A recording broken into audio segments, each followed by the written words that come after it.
Only 10 receivers drafted in the 6th round have ever cleared 5,000 career receiving yards. But there's only one who cleared 9,000. Antonio Brown. He had over 12,000 yards receiving in his career. Brown's over 3 times. Antonio Brown! He is a one-man wrecking crew! Touchdown, Steelers! Once upon a time, AB was on pace to not just put himself in the conversation of best wide receivers ever, but his numbers really had him pacing to be the greatest of all time. A lot of people didn't believe in AB early on. It became personal with me.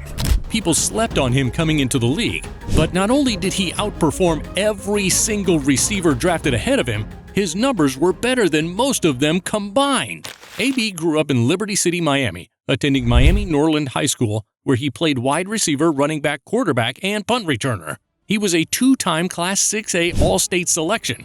But it wasn't all rosy in high school. When AB's mom remarried, he and his stepdad didn't get along at all. Halfway through his senior year, his mom kicked him out, so AB was homeless for 6 months, living out of his car, sometimes sleeping on friends' couches. He also had terrible grades, so when he applied to play at Florida State University, he was denied over academic concerns. He was still heavily recruited by the wide receivers coach at West Virginia, Butch Jones. But in the end, he chose North Carolina Tech Prep, playing 5 games as a quarterback. AB passed for 1,247 yards and 11 touchdowns, while rushing for 451 yards and 13 touchdowns. After just 1 season there, he got a scholarship to play at Florida International University, but ended up being expelled before the season started due to an altercation with security. Luckily, he soon found out that Butch Jones had become the head coach at Central Michigan University. So he reached out to him, and that's where AB would maximize his potential. In just his freshman year, he led the conference in receptions with 102. He also had 1,003 yards receiving, 6 receiving touchdowns, 1 rushing touchdown, and 1 kick return touchdown. By the end of his 3-year career at CMU, AB amassed 305 receptions for 3,199 yards, 22 receiving touchdowns, 4 rushing touchdowns, 3 punt return touchdowns, 2 kick return touchdowns, and even a passing touchdown for good measure. AB seemed to be ready for the NFL draft, but he slipped badly. 21 receivers went before AB in the 2010 draft, including Emmanuel Sanders to the Steelers. Brown was only an afterthought for Pittsburgh in that draft. How big of a mistake did all other teams make by passing on him? The first stat line is the combined careers of the 2 wide receivers drafted in the 2nd round, Golden Tate and Aurelius Ben. The second stat line is the combined careers of 4 of the wide receivers drafted in the 3rd round, Jordan Shipley, Eric Decker, Damian Williams, and Andre Roberts. The third stat line is 1 receiver drafted in the 6th round, 196th overall, by the name of Antonio Brown. Not since Tom Brady got drafted 199th overall had a talent slipped that far in the draft. So what do the great ones do when they were overlooked? There's little triggers absolutely all the time. Some opponent says something in check. They really didn't want me in high school. Check. Oh, I was a 6th round pick. Check. All those little things add up. They get inspired. Antonio Brown brought that energy to the Steel City for years. His consistent production saw him hitting a major milestone faster than anyone else ever had before. AB wasn't a huge part of Pittsburgh's offense his rookie year in 2010, but he was an excellent return man. 110 punt return yards on 19 returns, and 397 kick return yards on 17 returns, including an 89-yard touchdown. The following season, Pittsburgh decided to feed their electric playmaker, 1,108 receiving yards and 2 touchdowns. 2012, he suffered an ankle injury and missed several games. Still, in 13 games, he had 66 catches for 787 yards and 5 touchdowns. But after that year, it would be the man trying to cover AB who would get their ankles broken. He went off. Brown started stacking 1,000-yard seasons like they were Legos.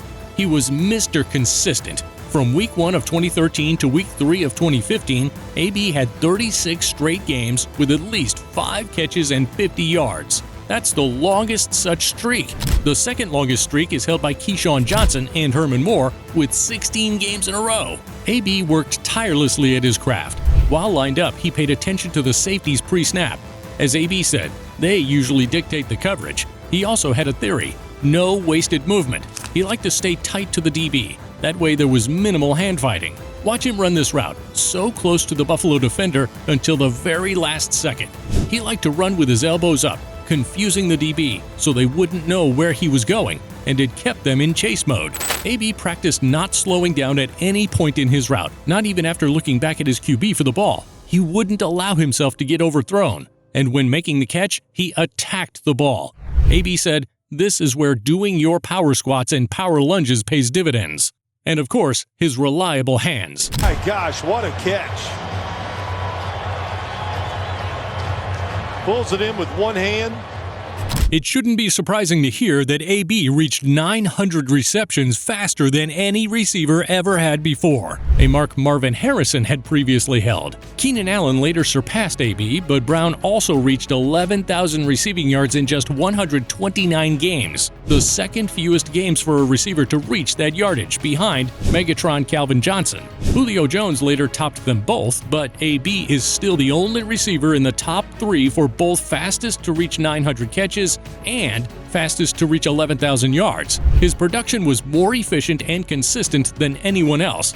There was a time it looked like he may be the best wide receiver the game had ever seen. In the reality we currently live in, Jerry Rice is the GOAT receiver.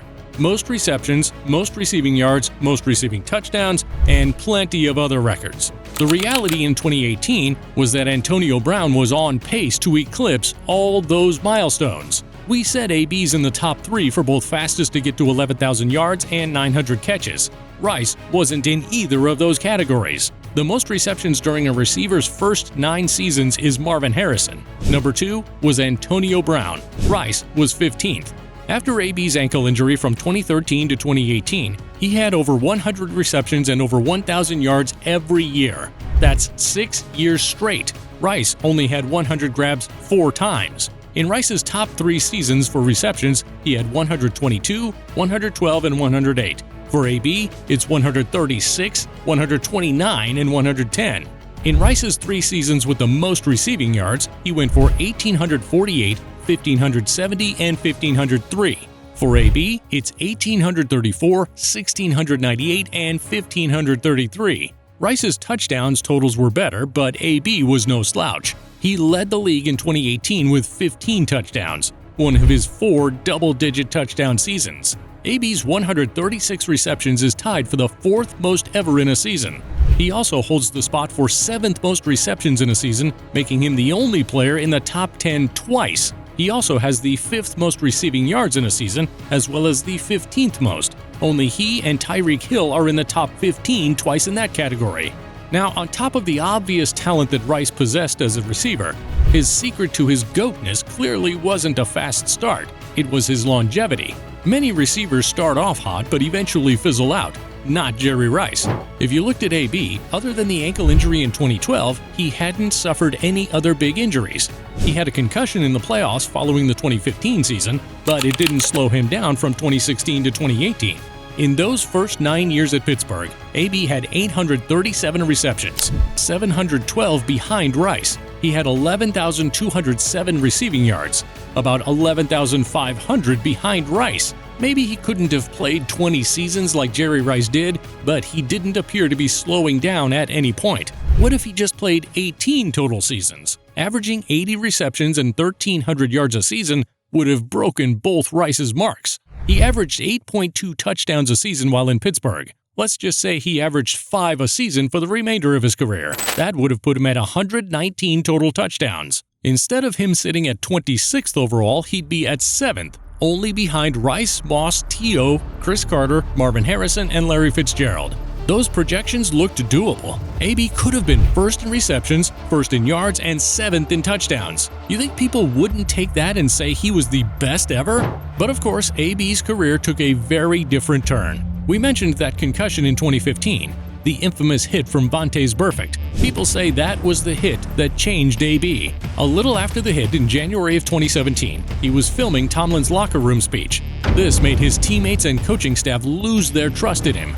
And in the last week of 2018, AB was benched for lashing out at practice. Antonio Brown threw a football at Big Ben. It was his third tantrum.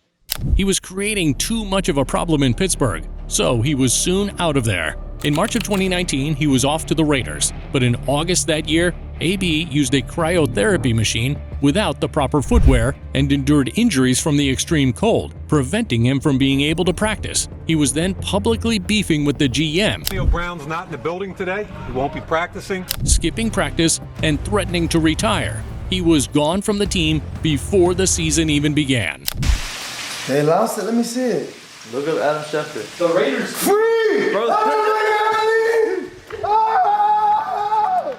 His next stop was New England, where he actually played a game and even scored a touchdown. NFL wide receiver Antonio Brown has been dropped by the New England Patriots.